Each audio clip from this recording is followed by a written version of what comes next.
There have been speculations and rumors flying around that this Boston Celtics team is now washed. And yes, they didn't have a good December. They went just 8-6. But as a team trying to repeat in the NBA, it's not feasible to go out and win 75 games a year, giving it your all for the entire regular season, and then still going deep into June.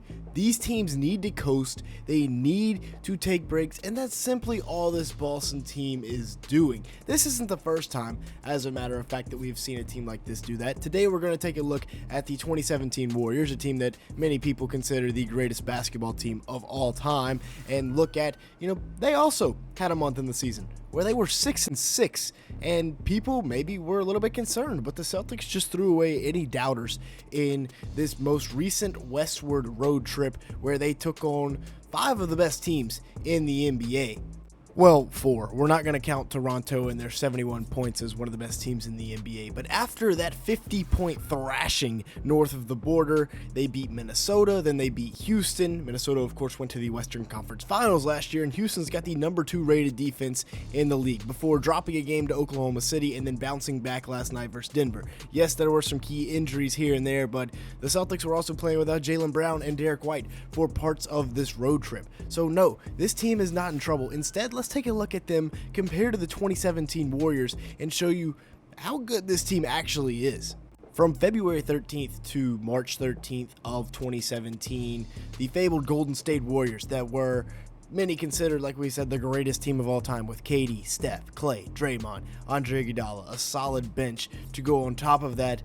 They were 6-6 during that month. Yes, that includes the All-Star break, so they were coasting a little bit, but they had losses to a 13-seeded Timberwolves team and a sub-500 Nuggets team with a baby Jokic, right? This is the norm. Teams like this do coast from time to time because it is impossible to ask your body to play at the highest level for 82 games from October till the middle of April and then continue to play until the end of June and then start right back up in training camp and preseason games in September. Ever since Kawhi ended the wrath of Golden State in 2019, we have been blessed to see a good amount of parity in the NBA. As a matter of fact, the Celtics are now attempting to complete what would be just the first repeat champion since those Warriors did just that back in 2016-17 and 2017-18. And it was not just in that first season with KD in the Bay that they did this. In the second year, 2017-18, where they once again won another NBA championship, they went 58-24, and they started the season 51-14. After that stretch, they finished the year 7-10 and limped into the playoffs. Now, yes, Steph was battling back from injury, KD was battling injuries, and then, of course, they were able to sneak past the Houston Rockets and beat the Cavs in the championship. But still, teams tend to do this. They will rest their stars. There's no reason for the Celtics to go out and play Jayson Tatum 82 games this year, right? The Hornets, my unfortunate favorite team, the Charlotte Hornets, yes, they need to play LaMelo Ball 82 games. They need to play him 40 minutes a game because that's our best chance at winning. For the Celtics, Mazzulla Ball works. They can plug and play a lot of those guys that they have on the bench and rest Tatum, rest Jaylen Brown, rest Derek White, Drew Holiday, who's getting up there in age, Kristaps Porzingis, who's always injured. They can afford to give those guys a break, whereas the Charlotte Hornets simply can't, or other teams like that just can't. The Celtics and these dynasties that we've seen in Golden State, they have the luxury of resting their stars. So if you've made it this far into the video, make sure to hit the like button, leave me a comment down below, and hit that subscribe button. As you can see here, a large majority of the people that watch these videos are not subscribed to the channel. If that is you, go ahead and fix that right now. Also, go ahead and check out our second channel, our NFL channel. We're trying to get some more subs over there. And with that being said, let's break down this game from last night between the Celtics and Nuggets. And it starts off with, well, Kristaps Porzingis is still the X factor. I mean, coming off a down screen, hitting a fall away jumper, and then the very next possession being able to get into the pick and roll down the lane and dunk it.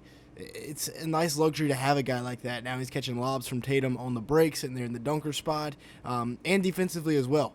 No, sir, DeAndre Jordan. Now, maybe prime DeAndre Jordan, that would have been a special once-in-a-lifetime poster, but not that time. And then just gobbling up anything in the paint as well. He is the X factor for this team. And Al Horford, the other post, is still kicking. He's 104 years old, still out there knocking down 3 balls. And without Derek White last night, that is the lineup they went to, was the 2 big lineup with Porzingis and Horford around Tatum, Brown, and Drew Holiday, those 3 around the 2 big lineup.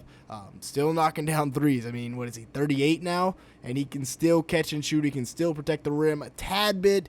It's all mostly been zapped from him. But without Derek White, this is a little bit of a different Celtics team. We'll see them go with more 2 big lineups. He averages about 17.5 points a game, 4.5 boards, 4.5 assists, over a steal, and about a block per game on 39% shooting from 3 on 9 attempts. Really, really good year for Derek White. And, if we're making comparisons here, he's the modern-day Klay Thompson on that Golden State Warriors dynasty, the guy that can just shoot from anywhere and then will lock you up on the other side of the ball. Now, a guy that, in my opinion, should be in contention for the MVP. He's got no love in terms of the MVP award this year, and that is Jayson Tatum, right? He definitely should be getting some looks this year. He's a guy that is, in my opinion, the Celtics team is still the best team in the world. He's the best player on that team, and he elevates them nightly. Without Tatum, this is a completely different team because he does so much for them defensively, offensively. He plays as a point guard, sometimes as a facilitator, and then he's just a guy that can get a bucket whenever he wants from whatever spot on the court he wants. And he's just a great slasher, but also a great passer, right? He's becoming a better passer off of the drive and kick. He's averaging 5.5 assists per game this year, 28 points per game, 9.2 rebounds, 1.3 assists in 36 minutes a night. So once again, a great season. 36% from 3 on 10.2 attempts. Somebody needs to remind him he's 6'9", 215, and to please get downhill and stop jacking up threes, right? Death, taxes, and Tatum's going to take the pull-up 3 over the big man. It's all right. He's only 19 years old. He should be able to start to develop here sometime soon and get downhill. But, yeah, once again, give Tatum his flowers. He's an MVP candidate this year. People just aren't talking about it. They still have the bench mob as well with guys like Peyton Pritchard, Luke Cornett. Sam Hauser will hit a 3 every now and then coming in. Boom, he's still well over 40% from downtown. And then even Nemias Keita from time to time will get in there and get some buckets. And, with Horford in the starting lineup, Keita and Cornett both played a little bit more last night.